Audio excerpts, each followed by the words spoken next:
शुभ संध्या। आज की रात हम फिर उतरेंगे एक और भूली बिसरी छाया की खामोश दास्तान में। मोमबत्ती की मध्यम लौ झिलमिलाती है, खिड़की के बाहर कुहासा बह रहा है और समय जैसे थम गया हो। धीरे धीरे अपनी सांसों को स्थिर कर लीजिए, आराम से लेट जाइए, आंखें मूंद लीजिए, क्योंकि अब जो सफर शुरू होने वाला है वह सिर्फ आपके मन में घटेगा। ये कहानी है एक ऐसी रात की जब इंसानों से ज्यादा कब्रों ने सांस ली थी। कभी किसी पुराने गांव में जहां आधे से ज्यादा मकान उजड़ चुके थे, जहां टूटी दीवारों पर बेलें चढ़ आई थीं और जहां लोग धीरे धीरे अपनी जड़ों को छोड़कर शहरों में खो गए थे, वहीं गांव के बाहर फैला था एक छोटा सा कब्रिस्तान। कोई खास नहीं, बस कुछ टेढ़े मेढ़े पत्थर, कुछ भूले बिसरे नाम और मिट्टी से झांकते पुराने फूल। दिन में वहां चिड़ियां भी बैठ जाया करती, बकरियां भी चर लिया करती, पर जैसे ही सूरज ढलता वैसे ही वहां एक खामोशी उतर आती, मानो जमीन खुद अपनी सांस रोक लेती हो। लोग कहते थे वहां कोई आता है रात को, पर वो इंसान नहीं होता। धीरे धीरे जैसे धुंध फैलती है वैसे ही हम उस रात को छूते हैं। वहां हवा हल्की थी, बरगद के पेड़ से झूलती सूखी डालियां जरा जरा हिल रही थीं, मिट्टी से आती नमी की गंध और दूर किसी टूटे घर से टपकते पानी की आहट, सब मिलकर एक ऐसी लोरी बनाते जो नींद भी देती थी और डर भी। उस रात गांव का एक बूढ़ा चौकीदार, जिसकी झोपड़ी कब्रिस्तान के पास ही थी, धीरे धीरे अपनी चारपाई पर करवट बदल रहा था। उसने आंखें खोली और देखा धुंध के बीच कोई परछाई, न मोटी न साफ, बस धुंधली सी आकृति। वो धीरे धीरे कब्र से कब्र की ओर बढ़ रही थी, मानो हर पत्थर को छूकर कुछ फुसफुसा रही हो। चौकीदार ने आंखें मली, शायद सपना हो, पर आवाजें सच्ची थीं, धीमी, बहुत धीमी, जैसे कोई भूली हुई जुबान में नाम ले रहा हो।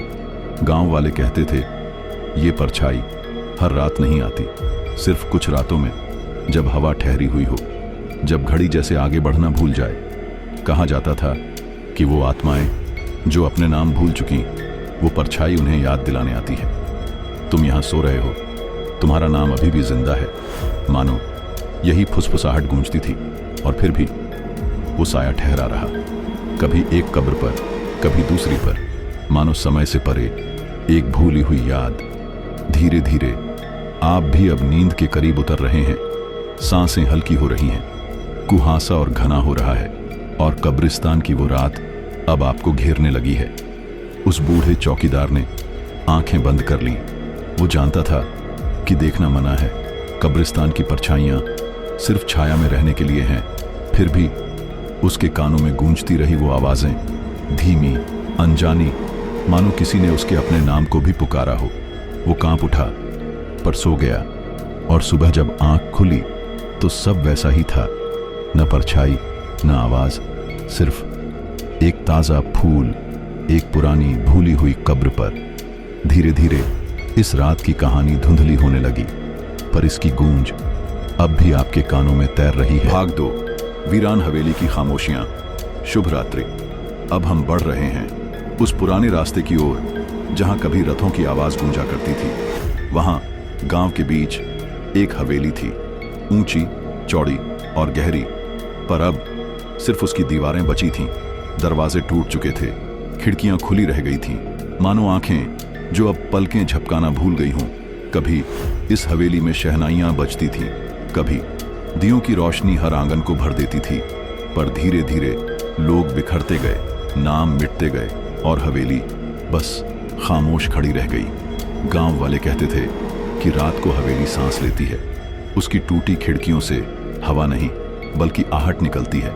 उस रात बरसात के बाद की नमी अब भी जमीन पर टिकी हुई थी, काई लगी सीढ़ियां चांदनी में चमक रही थीं और हवेली के भीतर सिर्फ सन्नाटा था।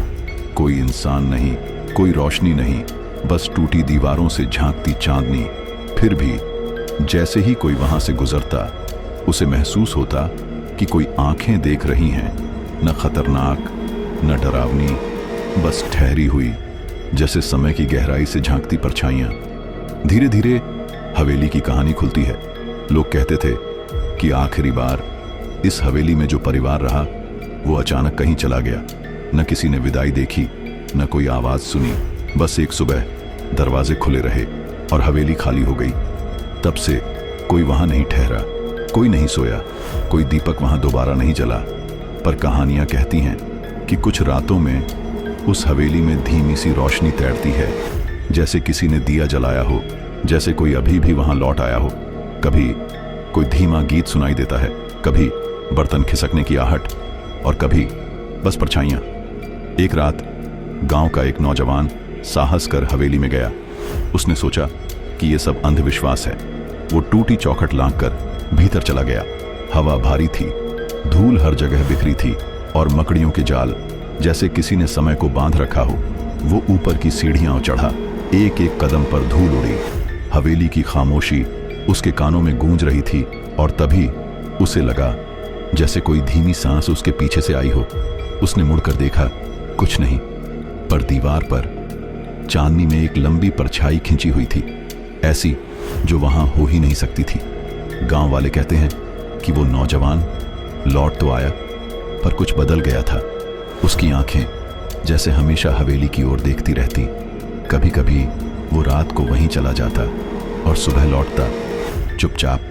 कोई पूछता तो बस इतना कहता, हवेली अभी भी जिंदा है। धीरे धीरे हवेली की ये कहानी भी कुहासे में घुलने लगी, पर इसकी परछाई अब भी खड़ी है गांव की सीमा पर, जहां लोग दिन में गुजर जाते हैं पर रात में कोई भी कदम रखने की हिम्मत नहीं करता। आप अब भी लेटे हुए हैं, सांसें और हल्की हो गई हैं और हवेली की वो खिड़कियां आपके सपनों में उतरने लगी हैं। उनके पीछे की परछाइयां अब सिर्फ छाया नहीं रही, वे धीरे धीरे आपको अपने सन्नाटे में खींच रही हैं।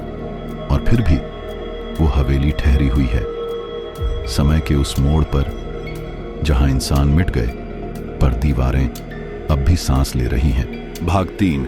भूले बिसरे गांव की लोक कथा। कभी किसी नक्शे पर नाम लिखा था इस गांव का, कभी उसके रास्तों पर मेले लगते थे और तालाबों में सूरज की परछाई थरथराती थी।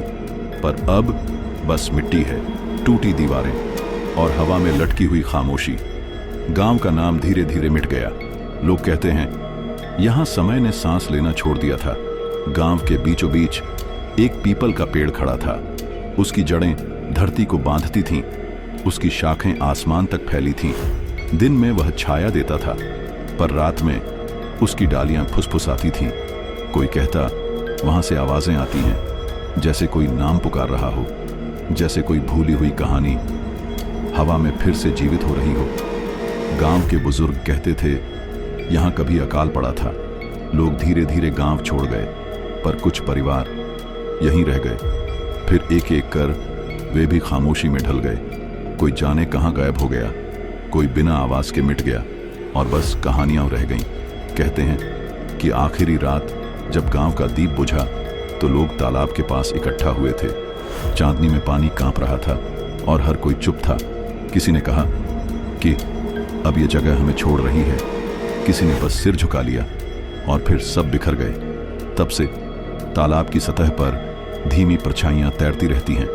कभी कभी राहगीर वहां ठहरते हैं, पानी पीते हैं और फिर अचानक उन्हें लगता है मानो तालाब में उनका प्रतिबिंब नहीं बल्कि किसी और का चेहरा दिखाई दे रहा हो। कोई और जो बहुत पुराना है, जिसकी आंखें स्थिर हैं और जो सिर्फ देखता रहता है। गांव के लोग कहते थे कि वहां एक स्त्री की आत्मा अब भी ठहरी हुई है। उसका घर टूट चुका है, उसका परिवार खो चुका है, पर उसकी प्रतीक्षा अब भी वहीं है। वो तालाब के पास धीमी चांदनी में बैठती है, सफेद साड़ी में, चुपचाप, न किसी से बोलती है, न किसी की ओर देखती है, बस पानी में झांकती रहती है। एक बार किसी यात्री ने उससे बात करने की कोशिश की। उसने पूछा, माँ, आप यहाँ अकेली क्यों बैठी हैं? उस स्त्री ने कोई जवाब नहीं दिया, बस धीरे से पानी को छुआ। लहरें उठीं और तालाब की सतह पर उस यात्री का चेहरा गायब हो गया। वो घबरा गया, पीछे मुड़ा तो गांव खाली था, कोई घर नहीं, कोई पेड़ नहीं, सिर्फ धुंध। और जब उसने फिर तालाब देखा, वो स्त्री भी गायब थी। धीरे धीरे यह कथा भी धुंधली होने लगी। लोग इस गांव का नाम भूल गए, नक्शे से उसका चिन्ह मिट गया, पर उसकी कहानी अब भी हवा में तैर रही है। हर बार जब हवा भारी होती है, जब रात लंबी होती है, तो लगता है जैसे वो गांव फिर से जाग रहा हो, अपनी छायाओं के साथ, अपने ठहरे हुए गीतों के साथ। आप भी अब नींद की गहराई में उतरने लगे हैं। आपके आसपास की हवा स्थिर है और कहीं भीतर वो भूला बिसरा गांव अपने कदमों की आहट लेकर आपके सपनों की ओर बढ़ रहा है। और फिर भी वो गांव ठहरा हुआ है, समय के उस किनारे पर जहां कहानियां मिटती नहीं, बस धुंध बन जाती हैं। भाग 4, कब्रिस्तानों की धीमी लोक कथाएं। कब्रिस्तान एक ऐसी जगह जहां समय रुक जाता है, जहां हर पत्थर, हर नाम एक कहानी समेटे होता है। दिन में यह जगह खाली दिखती है, सिर्फ सूखे पत्ते गिरते हैं, कभी चिड़ियां उड़ती हैं और कभी कोई राहगीर बस यूं ही गुजर जाता है। पर रात को यह जगह बदल जाती है, धीमी, बहुत धीमी, मानो किसी ने समय को धुंध में डुबो दिया हो। पुराने लोग कहा करते थे कि कब्रिस्तान सिर्फ मरे हुए लोगों की जगह नहीं, यह उनकी यादों का घर है, उनकी अधूरी सांसों का ठिकाना। और कभी कभी वो यादें जाग जाती हैं। भारत के कुछ हिस्सों में पुराने कब्रिस्तानों को शांत आंगन कहा जाता था। लोग मानते थे कि यहाँ रात को आत्माएं टहलती हैं, धीरे धीरे पेड़ों की छाया में। कोई जल्दी नहीं, कोई शोर नहीं, बस एक ठहराव। कोई फुसफुसाता कि उसने बरगद के नीचे बैठी आकृति देखी थी, सफेद कपड़ों में, स्थिर, मानो पत्थर हो। और जब उसने नजर फेर ली तो वो आकृति धुंध में घुल गई। एक और कथा राजस्थान के एक छोटे गांव से जुड़ी है। वहां एक बहुत पुराना कब्रिस्तान है। कहा जाता है कि उसकी जमीन हमेशा नम रहती है, चाहे सूखा पड़े, चाहे धूप खड़ी हो। वहां की मिट्टी हमेशा ठंडी रहती है। लोग कहते हैं ये इसलिए क्योंकि वहां दफन आत्माएं अब भी सांस ले रही हैं, धीरे धीरे, गहरी नींद में। और कभी जब हवा भारी होती है तो उनकी सांसें ऊपर तक आ जाती हैं, मानो जमीन से भांप उठ रही हो। कभी कोई राहगीर वहां ठहरता तो उसे लगता कि उसके कदमों के पीछे कोई और कदम है, धीमी चाल, हल्की आहट। पर जब मुड़कर देखे तो कुछ नजर नहीं आता, सिर्फ मिट्टी, सिर्फ पत्थर और हवा में एक ठंडी सिहरन। गांव के बच्चे कहा करते थे कि उस कब्रिस्तान में खेलना मना है, क्योंकि वहां रात को दीपक जलते हैं। कोई इंसान उन्हें नहीं जलाता, बस यूं ही एक एक कर पत्थरों पर छोटे छोटे दिए टिमटिमाने लगते हैं, कभी 2, कभी 5, कभी दर्जनों। और सुबह होते ही सब गायब, सिर्फ काली राख बचती है, जिसे मिट्टी मानकर लोग छू भी लेते हैं। धीरे धीरे यह कब्रिस्तान अपनी ही लय में सांस लेता है। कोई डर नहीं, कोई चीख नहीं, बस स्थिरता, जैसे लहरों का धीमा बहाव, जैसे सपनों का अंधेरा रास्ता। एक बूढ़ी स्त्री ने कहा था, कब्रिस्तान को मत डर समझो, ये नींद का आंगन है जहां हर आत्मा अपनी कहानी लेकर सोई हुई है। और शायद सच यही है, क्योंकि जब भी कोई वहां रात गुजारता तो लौटकर यही कहता, वहां किसी ने कुछ कहा नहीं, पर लगता रहा जैसे कोई सुन रहा हो। धीरे धीरे आप भी इस कथा में गहरे उतर रहे हैं। आपकी सांसें शांत हो गई हैं, आपकी आंखें भारी, और कब्रिस्तान का वह धुंधला रास्ता आपके सपनों से जुड़ रहा है।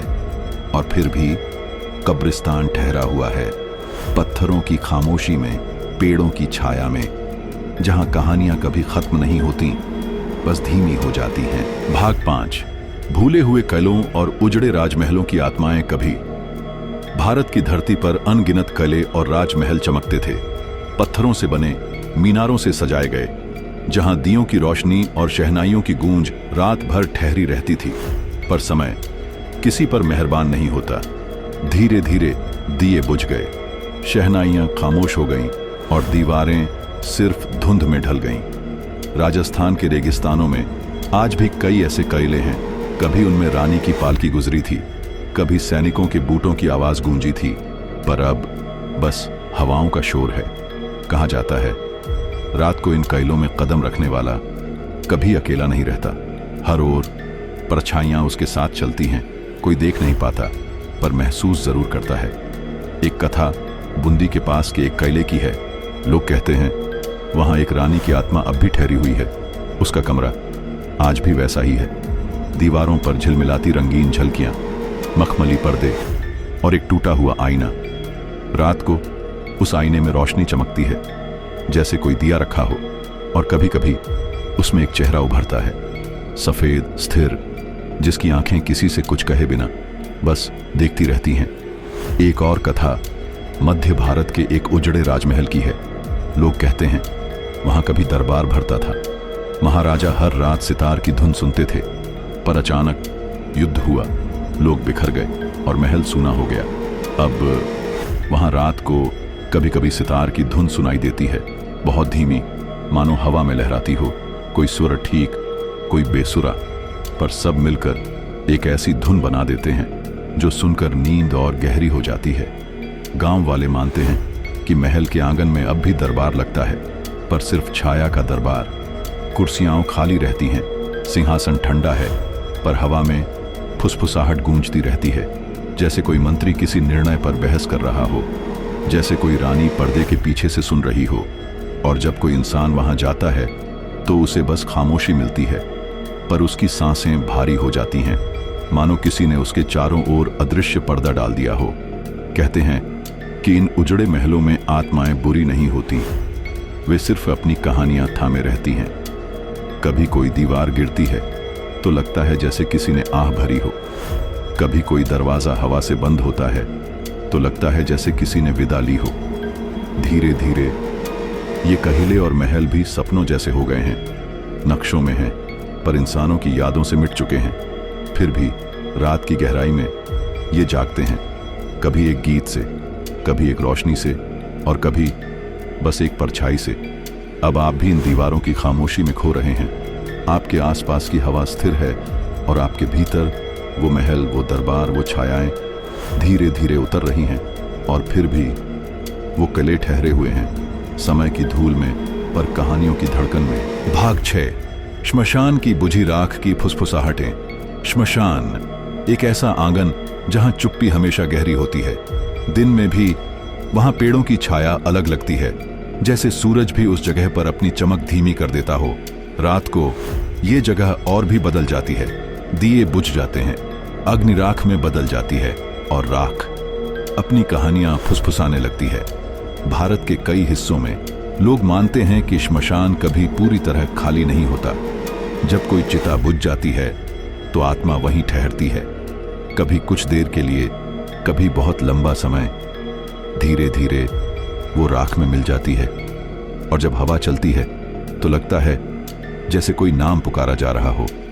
कहते हैं गंगा के किनारे पुराने श्मशानों में रात को राख से उठती भाप सिर्फ धुंध नहीं होती, वो अधूरी प्रार्थनाओं का धुआं है, वो अनकहे शब्द हैं जो हवा में खोकर भी रात की खामोशी में गूंजते रहते हैं। कभी किसी ने कहा था, श्मशान डर की जगह नहीं है, ये बस नींद की आखिरी परत है, जहां अग्नि के बाद आत्मा आराम करती है। और सच भी यही है, क्योंकि वहां की खामोशी कभी चीख नहीं देती, बस धीमी गहरी सांसों जैसी लगती है। एक लोक कथा है बनारस के पास के एक पुराने श्मशान की। लोग कहते हैं वहां एक साधु था, वह हर रात राख पर बैठकर ध्यान करता था। उसकी आंखें बंद रहती और उसके चारों ओर जली हुई लकड़ियों की गंध तैरती रहती। कभी कभी लोग उसे राख से बातें करते देखते, मानो राख उसे जवाब दे रही हो। उसके होंठ हिलते और राख की परतें हिलती, धीरे धीरे मानो संवाद चल रहा हो। लोग मानते थे कि साधु आत्माओं से बात करता था, उनसे पूछता, क्या तुम्हारी यात्रा पूरी हुई? और शायद वो राख सच में फुसफुसाती थी। कभी कोई राहगीर वहां रात गुजारता तो उसे नींद में लगता जैसे कोई उसके पास बैठा है, न इंसान न जानवर, बस कोई परछाई जिसकी सांस राख की गंध में घुली हुई हो। वो परछाई कुछ कहती नहीं, बस ठहरती है, और जब राहगीर आंख खोलता तो सिर्फ ठंडी राख बचती। दक्षिण भारत की कथाओं में कहा गया है कि कुछ श्मशान ऐसे हैं जहां रात को राख चमकने लगती है, कोई लौ नहीं, कोई अग्नि नहीं, बस राख, जैसे चांदनी ने उसे सोने सा बना दिया हो। लोग कहते हैं ये उन आत्माओं की छाया है जो अभी भी ठहरी हुई हैं, जिन्हें भुलाया नहीं गया। धीरे धीरे आप भी इस कहानी की राख में उतर रहे हैं। आपकी सांसें ठंडी हो रही हैं, आंखें भारी, और आपके चारों ओर वही धुंधली आहट है जो श्मशानों में रात के समय होती है। श्मशान की राख आपसे कुछ कहती नहीं, पर जब आप लेटे रहते हैं तो लगता है मानो उसकी फुसफुसाहट आपके सपनों में घुल रही है। और फिर भी श्मशान ठहरा हुआ है, नदी के किनारे, बरगद के पेड़ के नीचे, जहां अग्नि की लौ बुझ चुकी है, पर उसकी स्मृति अब भी राख में जिंदा है। भाग 7। प्राचीन मंदिरों और भूली हुई देव प्रतिमाओं की रात की छायाएं। कभी भारत की धरती पर हर गांव में एक मंदिर हुआ करता था, जहां घंटियों की आवाज सुबह शाम गूंजती थी, जहां दीपक जलते थे, जहां फूलों की महक फैली रहती थी। पर समय के साथ कुछ मंदिर टूट गए, कुछ वीरान हो गए और कुछ बस जंगलों में छिप गए। अब उन मंदिरों की मूर्तियां पत्थर की चुप्पी में बदल गईं। रात को कहा जाता है कि ये मूर्तियां सांस लेती हैं, न हिलती हैं, न बोलती हैं, बस ठहर जाती हैं, पर उनकी आंखें चांदनी में चमक उठती हैं। लोग कहते हैं कि जब कोई देर रात ऐसे मंदिरों से गुजरता है तो उसे लगता है मानो मूर्तियां उसे देख रही हैं, स्थिर पर जीवित। एक कथा है ओडिशा के जंगलों में छिपे एक मंदिर की। वहां एक प्राचीन प्रतिमा थी, उसके होंठ टूट चुके थे, पर आंखें अब भी वैसी ही थीं। रात को लोग कहते थे वो आंखें झपकती हैं, कभी बंद होती, कभी खुलती, और जो भी वहां ठहरता उसे सपनों में वही आंखें दिखाई देती, मानो पत्थर की नहीं, कोई जीवित आत्मा की हो। एक और कथा हिमालय के पास के एक छोटे गांव की है। वहां का मंदिर बर्फ से ढका रहता है। कभी कभी तो महीनों तक कोई इंसान वहां नहीं पहुंच पाता, पर कहते हैं कि बर्फ के बीच भी मंदिर से घंटियों की धीमी आवाज आती है। कोई इंसान नहीं बजाता, बस हवा में गूंजती रहती है, कभी एक स्वर, कभी कई स्वर, जैसे देवता अब भी जाग रहे हों। पर छाया में कुछ यात्री बताते हैं कि उन्होंने ऐसे मंदिरों में रात गुजारी।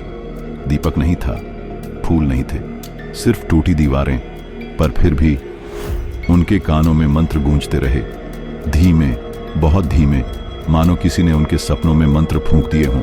गांव की लोक कथाओं में कहा जाता है कि जब कोई देव प्रतिमा भुला दी जाती है तो वो दुखी नहीं होती, वो बस छाया बन जाती है, धीरे धीरे जंगल और पत्थरों में समा जाती है। पर कभी कभी वो अपनी उपस्थिति जताती है, एक हवा की लहर से, एक धीमी घंटी की गूंज से, या फिर किसी राहगीर के सपने से। धीरे धीरे आप भी अब उस मंदिर की छाया में हैं। आपके चारों ओर पत्थर की ठंडक है और चांदनी उन मूर्तियों पर गिर रही है। उनकी आंखें स्थिर हैं, पर लगता है मानो वे आपको देख रही हैं। और फिर भी मंदिर ठहरे हुए हैं, पत्थरों में, जंगलों की चुप्पी में, जहां समय मिट गया है, पर छाया अब भी सांस ले रही है। भाग 8। सूनी सरायों और बंजारों की आधी रात की कथाएं। कभी यात्रा का रास्ता लंबा हुआ करता था, घोड़ा गाड़ी, बैलगाड़ी या नंगे पांव। रात होते ही लोग रुक जाते और सराय की तलाश करते। सराय एक ठिकाना था जहां दिए जलते, जहां अलाव धधकता, जहां थके हुए यात्री कहानियां सुनाते। पर अब वो सरायें खाली हैं, दीवारें टूटी हैं, छत पर बस चमगादड़ सोती हैं, और उन दीवारों में पुराने बंजारों की हंसी और थकान अब भी गूंजती है। रात को जब कोई पुरानी सराय के पास से गुजरता है तो हवा में अजीब गंध आती है, कभी धुएं जैसी, कभी पुराने खाने की, कभी घोड़ों की मिट्टी भरी महक। लोग कहते हैं ये गंध उस समय की है जब वहां यात्री रुकते थे। वो गंध अब भी दीवारों में अटकी हुई है। एक पुरानी कथा है राजस्थान के रास्ते की, जहां रेगिस्तान में एक सराय थी। दिन में वो बस खंडहर लगती, पर रात को कभी कभी वहां दीपक जलता दिखता। लोग कहते हैं वो कोई इंसान नहीं जलाता, वो बस छायाएं हैं, पुराने बंजारे जो अपने ऊंटों संग वहां ठहरते थे, जिनकी हंसी अब भी रात में गूंजती है। कभी कभी यात्रियों ने कहा कि उन्होंने उन सरायों में दरवाजे खुलते सुने, कोई कदमों की आहट, कोई फुसफुसाहट। पर जब नजर डाली तो बस टूटी दीवारें और वीरानी। और फिर भी दिल मान लेता है कि वहां कोई ठहरा हुआ है, कोई यात्री जिसकी यात्रा अधूरी रह गई। एक और कथा उत्तर प्रदेश के एक पुराने रास्ते की है। वहां की सराय अब बस पेड़ों की छाया में दबी हुई है, पर लोग कहते हैं कि रात को वहां गीत सुनाई देते हैं, धीमे, बहुत धीमे, जैसे कोई बंजारन अपनी धुन गा रही हो। उसकी आवाज हवा में तैरती है, और फिर अचानक खामोश हो जाती है, मानो उसने सुना हो कि कोई अनजाना यात्री पास से गुजरा है। कुछ लोगों ने कहा है कि जब उन्होंने सूनी सराय में सोने की कोशिश की तो सपनों में उन्हें वही गीत सुनाई दिए, वही बंजारन जो दूर अलाव के पास गा रही थी। उसकी आंखों में धुंध थी और उसकी आवाज धीरे धीरे धुएं में घुलती जा रही थी। धीरे धीरे आप भी अब उस सराय में हैं। दीवारें टूटी हैं, दरवाजे अर्ध खुले और हवा अंदर बाहर जा रही है। आपको भी लगता है जैसे कोई बैठा है अलाव के पास, पर जब आंखें खोलते हैं तो बस ठंडी राख। और फिर भी सराय ठहरी हुई है रात के रास्ते पर, जहां बंजारों की हंसी और गीत अब भी हवा में तैरते हैं, जहां थके हुए पांव आराम करते हैं पर आत्माएं अब भी जागती हैं। भाग 9। पुराने कुओं और उनके जल की अजीब खामोशी। कभी हर गांव में एक कुआं हुआ करता था। लोग वहां पानी भरने आते, बच्चे खेलते और औरतें गीत गाती। पर समय बदल गया, कुएं सूख गए, उनकी दीवारों पर घास उग आई और उनका जल धीरे धीरे खामोश हो गया। अब वे कुएं बस छाया हैं, गहराई में अंधेरा, जहां देखने पर मानो अपनी ही परछाई नीचे डूबती हुई लगे। कहते हैं कि पुराने कुएं कभी पूरी तरह खाली नहीं होते, उनके तले में हमेशा कुछ रह जाता है। कभी बूंदें, कभी गूंज, कभी परछाइयां। और जब कोई रात में वहां झांकता है तो पानी नहीं दिखता, बस अजीब सी हलचल, मानो कोई नीचे सांस ले रहा हो। उत्तर भारत की लोक कथा है एक गांव के कुएं की। वो कुआं कभी बहुत गहरा था। लोग कहते थे कि उसमें एक आत्मा रहती है। वो किसी को नुकसान नहीं पहुंचाती थी, बस नाम पुकारती थी। रात को कभी कभी किसी को लगता मानो कोई आवाज कुएं से आ रही हो, धीमी, टूटी हुई पर साफ। कोई नाम, कोई पुकार। और जब लोग झांकते तो बस ठंडी हवा निकलती। दक्षिण भारत में कुछ कुएं ऐसे हैं जिन्हें प्रेतकूप कहा जाता है। लोग मानते हैं कि उनमें झांकना मना है, क्योंकि उनकी गहराई में सिर्फ पानी नहीं बल्कि स्मृतियां भी बसी होती हैं। कभी कोई यात्री रुकता और उसे लगता कि कुएं के जल में कोई चेहरा दिख रहा है, पर जब और ध्यान से देखे तो बस उसकी अपनी परछाई। कुछ लोग कहते हैं कि ऐसे कुओं में रात को गीत सुनाई देते हैं, जैसे कोई औरत धीमी लोरी गा रही हो। पानी हिलता है, हवा बदलती है और गीत सपनों में उतर जाता है।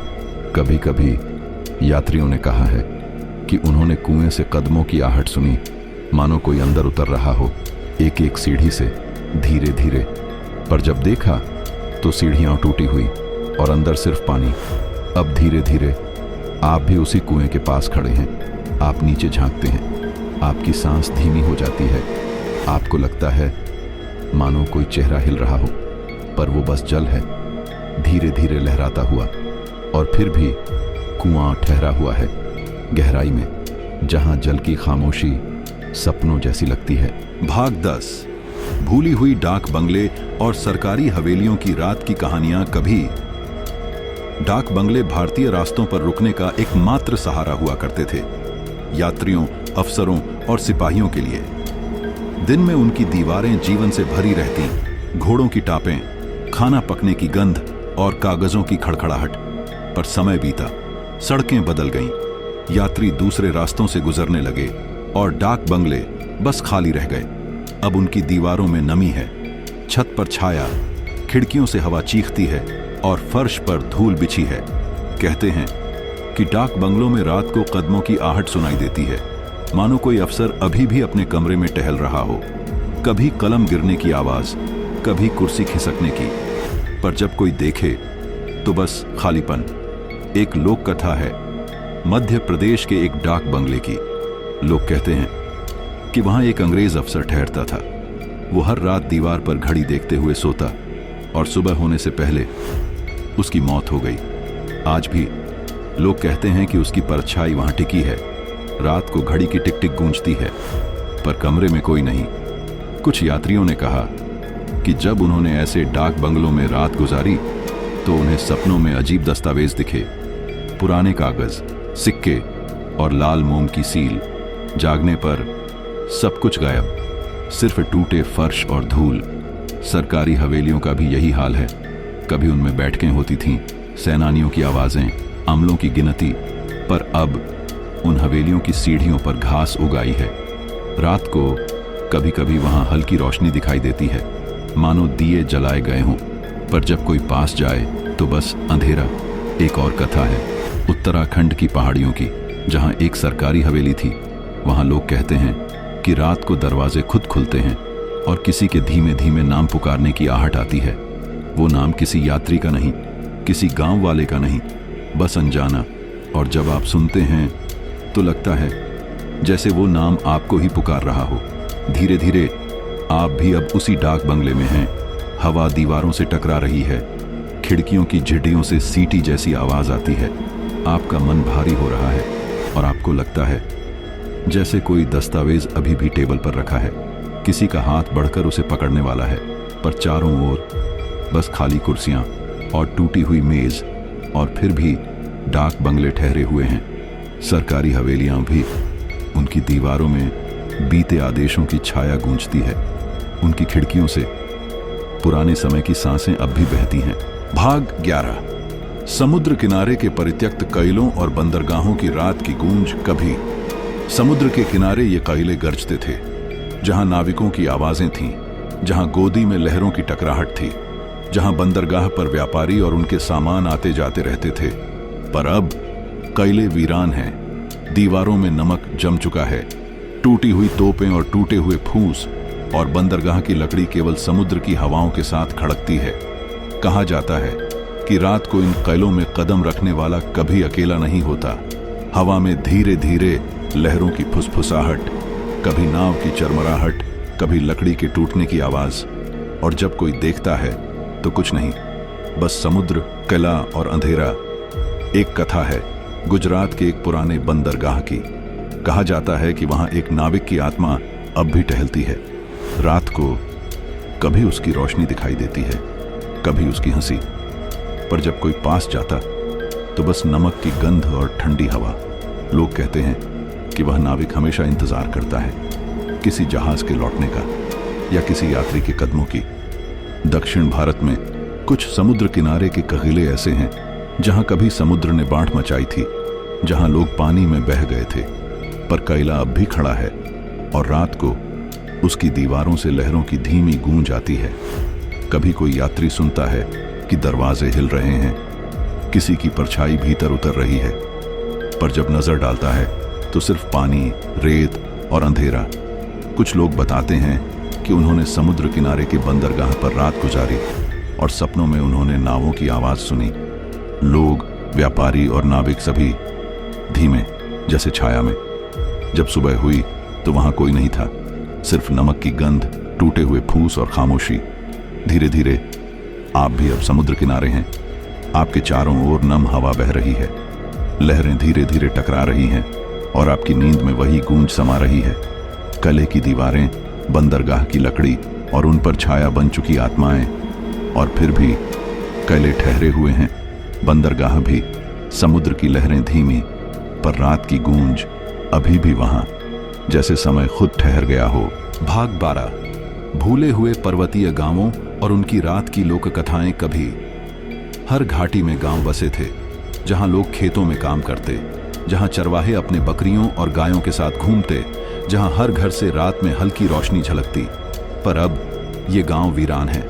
छतों पर घास उगाई है, पत्थर की दीवारें टूट चुकी हैं और हवा में केवल ठंडक और धीमी गूंज बची है। कहते हैं कि पर्वतीय गांवों में रात को हवा के साथ पुरानी कहानियां बहती हैं। किसी के कदमों की आवाज नहीं, पर पत्थरों और पेड़ों से टकराती परछाइयां सुनाई देती हैं। कभी कोई यात्री वहां रुकता है तो उसे लगता है मानो गांव वाले अभी भी खिड़कियों से झांक रहे हों, धीमे धीमे, बिना किसी आवाज के। एक कथा हिमाचल प्रदेश के एक भूले हुए गांव की। लोग कहते हैं कि वहां एक बूढ़ा साधु रहता था। हर रात वह घाटी की चुप्पी में मंत्र पढ़ता और धीरे धीरे उसकी आवाज हवा में मिल जाती।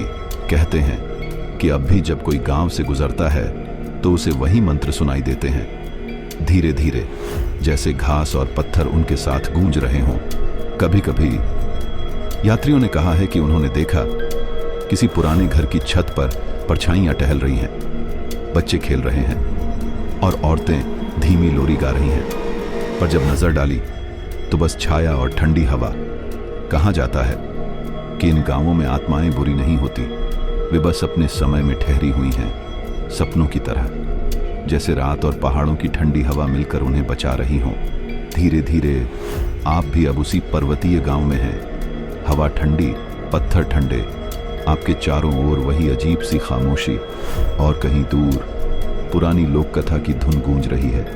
आपकी सांसें धीमी, आपकी आंखें भारी, और पहाड़ों की घाटियां धीरे धीरे सपनों में मिल रही हैं। और फिर भी वो पर्वतीय गांव ठहरा हुआ है, समय की धूल में, पर कहानियों की गूंज अब भी वहां, जैसे रात ने उन्हें अपने भीतर समेट लिया हो। भाग 13। भूले हुए जंगलों और उनकी आधी रात की छायाएं। कभी ये जंगल लोगों की आवाजों और कदमों से गूंजते थे, बच्चों की हंसी, पक्षियों की चहचहाहट और पेड़ों की शाखाओं से टकराती हवा। पर अब जंगल वीरान है, पत्ते जमीनी पर धीरे धीरे सड़ रहे हैं, पत्थर और मिट्टी से घिरा हर रास्ता चुप्पी में डूबा है। कहते हैं कि रात को जंगल में कदम रखने वाला कभी अकेला नहीं होता। धीमी परछाइयां चलती हैं, कभी किसी पेड़ की छाया में, कभी पत्थरों के बीच, और जब कोई देखता है तो कुछ नहीं, बस अंधेरा और हवा की ठंडी हल्की सरसराहट। एक कथा है मध्य भारत के एक पुराने जंगल की। लोग कहते हैं कि वहां एक बूढ़ा वन संपत्ति रक्षक था। रात को वह अपनी टहनी पर बैठकर चुप्पी में गाने गाता। धीरे धीरे उसकी आवाज पेड़ों में मिल जाती।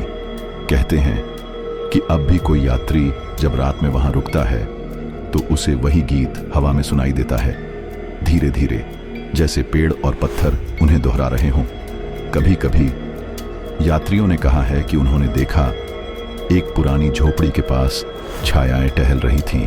कोई हंस रहा था, कोई धीमी लोरी गा रहा था, पर जब नजर डाली तो बस झोपड़ी और अंधेरा। कहा जाता है कि ये जंगल अपनी कहानियों में जीवित रहते हैं, सिर्फ दिखावा नहीं। परछाइयां, पत्ते, हवा सब मिलकर जंगल को नींद जैसे सपनों में बदल देते हैं। धीरे धीरे आप भी अब उसी जंगल में हैं। आपकी सांसें ठंडी हवा में बह रही हैं, पत्ते धीरे धीरे सरसराते हैं, और छायाएं जैसे लोरी की तरह आपके चारों ओर फैल रही हैं। आपकी आंखें भारी, मन शांत, और जंगल की आधी रात धीरे धीरे आपके सपनों में उतर रही है। और फिर भी जंगल ठहरा हुआ है, पेड़ों की शाखाओं में, पत्थरों और पत्तों के बीच, जहां समय ठहरा हुआ है और रात की छायाएं अब भी गूंजती हैं। भाग 14। पुराने रेलवे स्टेशन और वीरान ट्रेनों की रात की गूंज। कभी रेलवे स्टेशन जीवन से भरे रहते थे, घंटियां बजती, कोचों में लोग चहकते, सिग्नल बदलते, और ट्रेनें जैसे सांस लेती। पर अब स्टेशन खाली है, प्लेटफॉर्म पर घास उगाई है, सीढ़ियां टूटी हुई हैं, और ट्रैक पर धूल की हल्की परत जमी है। कहते हैं कि रात को स्टेशन पर कदम रखने वाला कभी अकेला नहीं होता। धीमी गूंज, ट्रेन की आवाज, कोचों के हिलने की हल्की सरसराहट, और जब कोई देखता है तो कुछ नहीं, बस अंधेरा, टूटे हुए प्लेटफॉर्म की छाया। एक कथा है उत्तर प्रदेश के एक पुराने रेलवे स्टेशन की। लोग कहते हैं कि वहां एक स्टेशन मास्टर की आत्मा है। रात को कभी उसकी लाल टोपी दिखाई देती, कभी उसकी धीमी धीमी आवाज सुनाई देती, सावधान, ट्रेन आने वाली है। पर जब कोई देखता है तो सिर्फ प्लेटफॉर्म, ट्रैक पर धूल और ठंडी हवा। दक्षिण भारत में कुछ पुराने स्टेशन ऐसे हैं जहां ट्रेनें महीनों तक नहीं आती, पर लोग कहते हैं कि रात को प्लेटफॉर्म पर हल्की टापें सुनाई देती हैं। कभी किसी पुराने यात्री के बूट, कभी ट्रेनों के पहियों की हल्की गूंज, और हवा में धीमी धीमी ध्वनियां मिलकर एक लोरी जैसी धुन बना देती हैं। कभी कभी यात्रियों ने कहा है कि उन्होंने प्लेटफॉर्म पर देखा कोचों की खिड़कियों में परछाइयां, कोई हंस रहा था, कोई सो रहा था, पर जब नजर डाली तो बस अंधेरा और टपकती बूंदों की हल्की आवाज। धीरे धीरे आप भी अब उसी पुराने रेलवे स्टेशन पर हैं। आपकी सांसें धीमी, हवा ठंडी, और प्लेटफॉर्म की गूंज जैसे लोरी की तरह आपके चारों ओर फैल रही है। आपकी आंखें भारी, मन शांत, और ट्रेन की वीरान खिड़कियां धीरे धीरे आपके सपनों में उतर रही हैं। और फिर भी रेलवे स्टेशन ठहरा हुआ है, ट्रैक पर धूल, प्लेटफॉर्म पर घास, पर रात की गूंज अभी भी वहां, जैसे समय ने उसे अपने भीतर समेट रखा हो। भाग 15। भूले हुए बावड़ियों और उनकी रात की जल कहानियां। कभी हर गांव में एक बावड़ी हुआ करती थी, जहां पानी भरा जाता, जहां महिलाएं गीत गाती, जहां बच्चे खेलते और हंसते। पर अब वो बावड़ियां वीरान हैं, पत्थरों पर घास उगाई और पानी का स्तर अब भी सुस्त और स्थिर। कहते हैं कि रात को बावड़ियों के पास कोई जाता है तो उसे लगता है मानो पानी में कोई प्रतिबिंब हिल रहा हो, पर जब देखे तो सिर्फ ठंडी जल की सतह, धीमी गूंज, पत्थरों से टकराती हवा और बावड़ी की पुरानी छाया। एक कथा है राजस्थान की एक पुराने गांव की बावड़ी की। लोग कहते हैं कि वहां एक महिला अक्सर रात को पानी भरती दिखाई देती थी, पर जब कोई पास जाता तो उसका चेहरा नहीं दिखता, सिर्फ जल की हल्की लहर और पत्थरों की ठंडी छाया। कहते हैं कि अब भी जब कोई गांव से गुजरता है तो उसे वही हल्की गूंज सुनाई देती है, धीमे धीमे, जैसे बावड़ी खुद लोरी गा रही हो। कभी कभी यात्रियों ने कहा है कि उन्होंने देखा बच्चे बावड़ी के पास खेल रहे हैं, हंस रहे हैं, पर जब नजर डाली तो सिर्फ स्थिर पानी और घास, और आवाजें सपनों की तरह धीरे धीरे गायब हो जाती हैं। कहा जाता है कि बावड़ियां अपनी कहानियों में जीवित रहती हैं। पानी की सतह, पत्थर और हवा मिलकर उन्हें संरक्षित करती है। रात की ठंडी छाया में उनकी जल कहानियां धीरे धीरे फैलती हैं। धीरे धीरे आप भी अब उसी बावड़ी के पास हैं। आपकी सांसें धीमी, आपकी आंखें भारी और पानी की हल्की गूंज जैसे लोरी की तरह आपके चारों ओर फैल रही है। पत्थर ठंडे, घास सर्द और बावड़ी की पुरानी जल कहानियां धीरे धीरे आपके सपनों में उतर रही हैं। और फिर भी बावड़ी ठहरी हुई है, पानी स्थिर, पत्थर और घास ठंडी, पर रात की गूंज अब भी वहां, जैसे समय ने उसे अपने भीतर समेट रखा हो। भाग 16। भूली हुई पगडंडियों और जंगलों के बीच छुपी झीलों की रात की कहानियां। कभी ये झीलें गांव और जंगल के बीच जीवंत रहती थीं, जहां सुबह की धूप पानी में चमकती, जहां रात को बच्चे चुपचाप किनारे पर खड़े गीत गाते। पर अब झीलें वीरान हैं, पानी स्थिर और चारों ओर घने पेड़ अपनी छाया फैलाए हुए हैं। कहते हैं कि रात को झील के पास जाने वाला कभी अकेला नहीं होता। धीमी धीमी लहरें, पत्थरों की हल्की सरसराहट और पेड़ों की फुसफुसाहट, और जब आप झील की सतह देखते हैं तो लगता है मानो कोई परछाई पानी में डूब रही हो, पर जब नजर झुकाकर देखें तो बस ठंडी जल सतह और अंधेरा। एक कथा है उत्तराखंड के जंगल में छुपी झील की। कहा जाता है कि वहां एक बूढ़ा मछुआरा रहता था। रात को वह झील के किनारे बैठकर गाता, धीरे धीरे उसकी आवाज पानी और हवा में मिल जाती। कहते हैं कि अब भी जब कोई जंगल से गुजरता है तो उसे वही धीमी गूंज सुनाई देती है, जैसे झील खुद लोरी गा रही हो। कभी कभी यात्रियों ने कहा है कि उन्होंने देखा झील के किनारे पर बच्चों की परछाइयां खेल रही थीं, हंस रही थीं, पर जब नजर डाली तो सिर्फ स्थिर जल और पेड़ों की छाया, और आवाजें धीरे धीरे गायब हो जाती हैं, जैसे सपनों में समा गई हों। कहा जाता है कि ये झीलें अपनी कहानियों में जीवित रहती हैं। पानी, पेड़ और हवा मिलकर उन्हें संरक्षित करते हैं।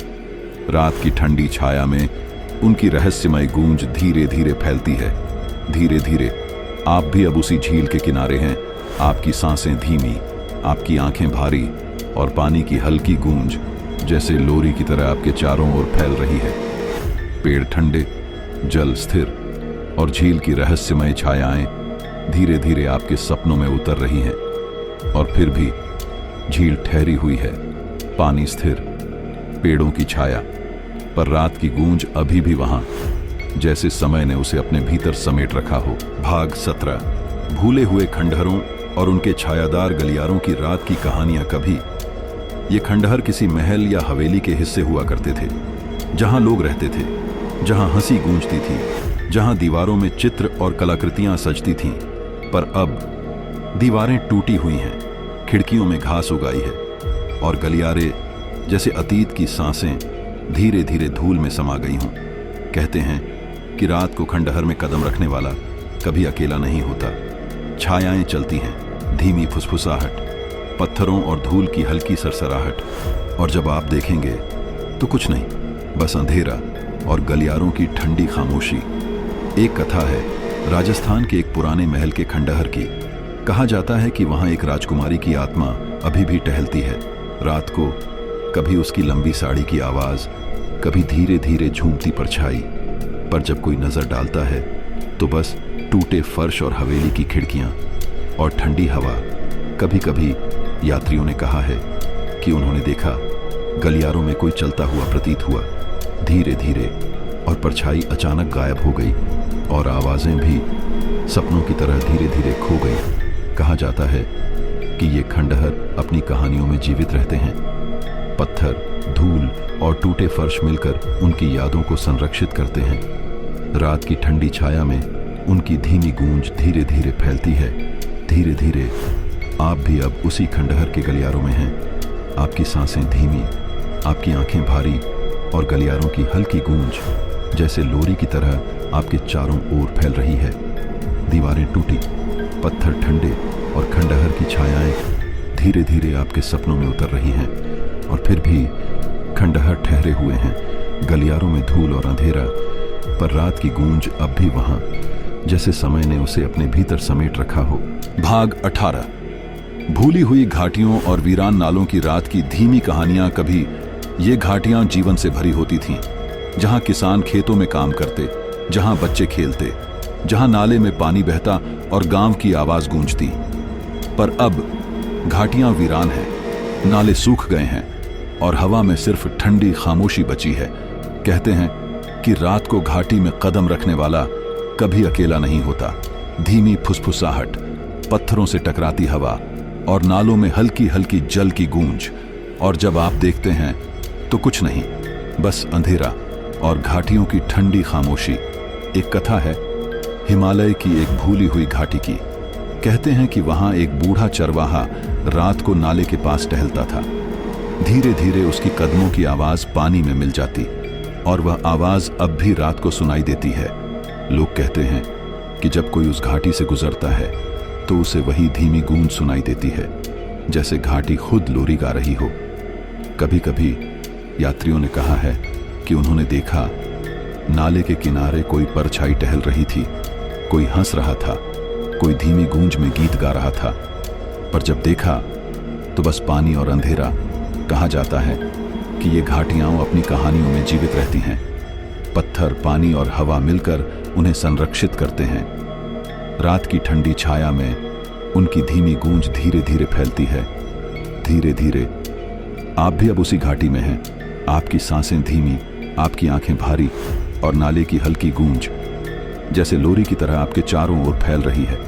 पत्थर ठंडे, जल स्थिर या धीमा, और घाटी की छायाएं धीरे धीरे आपके सपनों में उतर रही हैं। और फिर भी घाटियां ठहरी हुई हैं, नालों में जल स्थिर, पर रात की गूंज अब भी वहां, जैसे समय ने उसे अपने भीतर समेट रखा हो। भाग 19। भूले हुए मंदिरों और उनकी रात की मंद रोशनी और धीमी मंत्र गूंज। कभी ये मंदिर जीवन से भरे होते थे, जहां भजन गूंजते, जहां पुजारी मंत्र पढ़ते और जहां दीपों की हल्की रोशनी दीवारों पर नाचती। पर अब मंदिर वीरान है, दीवारों पर धूल, मकानों में घास, और घंटियां अब सिर्फ परछाई की तरह गूंजती हैं। कहते हैं कि रात को मंदिर में कदम रखने वाला कभी अकेला नहीं होता। धीमी धीमी मंत्र गूंज, दीपों की हल्की झिलमिलाहट और ठंडी हवा। और जब आप देखेंगे तो कुछ नहीं, बस अंधेरा और मंदिर की ठंडी खामोशी। एक कथा है उत्तर भारत के एक पुराने मंदिर की। कहा जाता है कि वहां एक पुजारी रात को घंटों बैठकर मंत्र पढ़ता था। धीरे धीरे उसकी आवाज दीवारों में मिल जाती और अब भी रात को वहां हल्की गूंज सुनाई देती है। लोग कहते हैं कि जब कोई मंदिर के पास रुकता है तो उसे वही मंद रोशनी और धीमी मंत्र ध्वनि सुनाई देती है, जैसे मंदिर खुद लोरी गा रहा हो। कभी कभी यात्रियों ने कहा है कि उन्होंने देखा दीपकों की हल्की रोशनी में किसी की परछाई टहल रही थी, कोई मंत्र गा रहा था। पर जब नजर डाली तो बस दीवारें, धूल और अंधेरा। कहा जाता है कि ये मंदिर अपनी कहानियों में जीवित रहते हैं। दीप, धूल और हवा मिलकर उनकी यादों को संरक्षित करते हैं। रात की ठंडी छाया में उनकी धीमी मंत्र गूंज धीरे धीरे फैलती है। धीरे धीरे आप भी अब उसी मंदिर के भीतर हैं। आपकी सांसें धीमी, आपकी आंखें भारी और मंद दीपों की हल्की रोशनी जैसे लोरी की तरह आपके चारों ओर फैल रही है। दीवारें ठंडी, पत्थर ठंडे और मंदिर की छायाएं धीरे धीरे आपके सपनों में उतर रही हैं। और फिर भी मंदिर ठहरा हुआ है, घंटियां, दीप और मंत्र की हल्की गूंज, पर रात की खामोशी अब भी वहां, जैसे समय ने उसे अपने भीतर समेट रखा हो। अंतिम भाग, कब्रिस्तानों की रात और उनकी धीमी सपनों जैसी गूंज। कब्रिस्तान जहां पत्थर खामोश हैं, जहां मिट्टी अपने भीतर अनगिनत यादें समेटे बैठी है, जहां हर चांदनी रात की हल्की छाया एक धीमी लोरी की तरह बिखरी है। कभी कब्रिस्तान जीवन से भरा होता था, जहां लोग अपने प्रियजनों के लिए आते, जहां फूल और दीप जलते और जहां सन्नाटा भी जीवन की तरह हल्का गूंजता।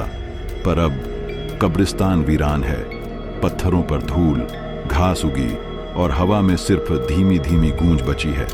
कहते हैं कि रात को जब कोई वहां कदम रखता है तो उसे लगता है मानो परछाइयां धीरे धीरे टहल रही हों, कोई नाम पुकार रहा हो। पर जब नजर डाली तो बस अंधेरा और कब्रों की स्थिर ठंडी छाया। एक कथा है उत्तर भारत के एक पुराने कब्रिस्तान की। कहते हैं कि वहां एक आत्मा अब भी टहलती है, धीरे धीरे, शांति में, जैसे कोई सपना अब भी जिंदा है। लोग कहते हैं कि रात को वहां गुजरने वाला सुनता है वही धीमी सपनों जैसी गूंज, जैसे समय ने उसे अपने भीतर समेट रखा हो। धीरे धीरे आप भी अब उसी कब्रिस्तान में हैं। आपकी सांसें धीमी, आपकी आंखें भारी और पत्थरों की छायाएं धीरे धीरे आपके सपनों में उतर रही हैं। घास ठंडी, मिट्टी स्थिर और रात की खामोशी, जैसे समय ने इसे अपने भीतर समेट रखा हो। और फिर भी कब्रिस्तान ठहरा हुआ है, समय और यादें स्थिर, पर रात की गूंज अभी भी वहां, धीरे धीरे, सपनों की तरह। जैसे आप अब उस शांत, अंधेरे और हल्की गूंज वाली दुनिया में पूरी तरह डूब चुके हों।